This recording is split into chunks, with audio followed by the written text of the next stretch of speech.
भोपाल से इस वक्त की बड़ी खबर, जहां एयर वाइस मार्शल पीके श्रीवास्तव का बयान राजनीतिक हलकों में नई बहस छेड़ रहा है। उन्होंने ग्रेट निकोबार प्रोजेक्ट को लेकर बेहद अहम दृष्टिकोण सामने रखा। श्रीवास्तव ने हाल ही के वैश्विक तनाव, खासकर ईरान और अमेरिका के बीच टकराव का उदाहरण देते हुए कहा कि आधुनिक युद्ध अब सिर्फ मिसाइल, ड्रोन और फाइटर जेट तक सीमित नहीं रहा। उन्होंने कहा, इस बार स्ट्रेट ऑफ हॉर्मुज खुद एक रणनीतिक हथियार की तरह इस्तेमाल हुआ, एक ऐसा बिंदु जो पूरी दुनिया की अर्थव्यवस्था को प्रभावित कर सकता है। इसी संदर्भ में उन्होंने भारत के लिए स्ट्रेट ऑफ मलक्का की अहमियत पर जोर दिया।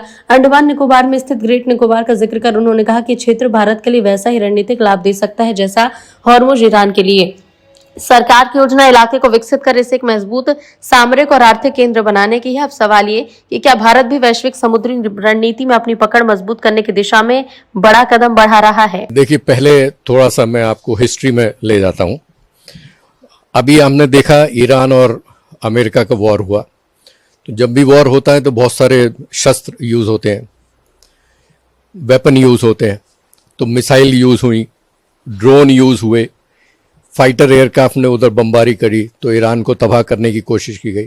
लेकिन एक अजीब सा वेपन इस बार यूज हुआ, वो था स्ट्रेट ऑफ होर्मुज। तो ये पहली बार ऐसा लगा कि वॉर में इस टाइप का भी कुछ यूज हो सकता है जिससे दुनिया परेशान हो जाए, आपका जो शत्रु है वो परेशान हो जाए। तो ईरान के पास तो ये था, लेकिन हमारे पास भी कुछ है ऐसा।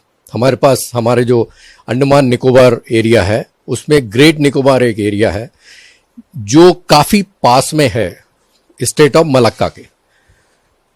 तो इसलिए गवर्नमेंट ने बहुत समय पहले ये सोचा था कि ये स्टेट ऑफ मलक्का को भी हम डेवलप करें। उसके डेवलपमेंट से जो है वहां पे जितना भी मूवमेंट होता है स्टेट ऑफ मलक्का के थ्रू, खासकर चाइना का बहुत बड़ा परसेंटेज उस जगह से निकलता है, तो उस पर हम एक नज़र रखेंगे।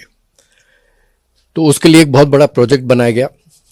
उस प्रोजेक्ट को लेके गवर्नमेंट उस पर काम कर रही थी, लेकिन बड़ी अजीब सी बात है कि हमारे जो अपोजिशन में लोग होते हैं वो नेशनल सिक्योरिटी और नेशनल इंटरेस्ट को पीछे छोड़ के अपने कुछ अलग ही एजेंडे चलाते हैं। तो इसलिए निकोबार का जो ग्रेट निकोबार का जो प्रोजेक्ट है, मेरी नज़र में एक बहुत ही इंपॉर्टेंट प्रोजेक्ट है।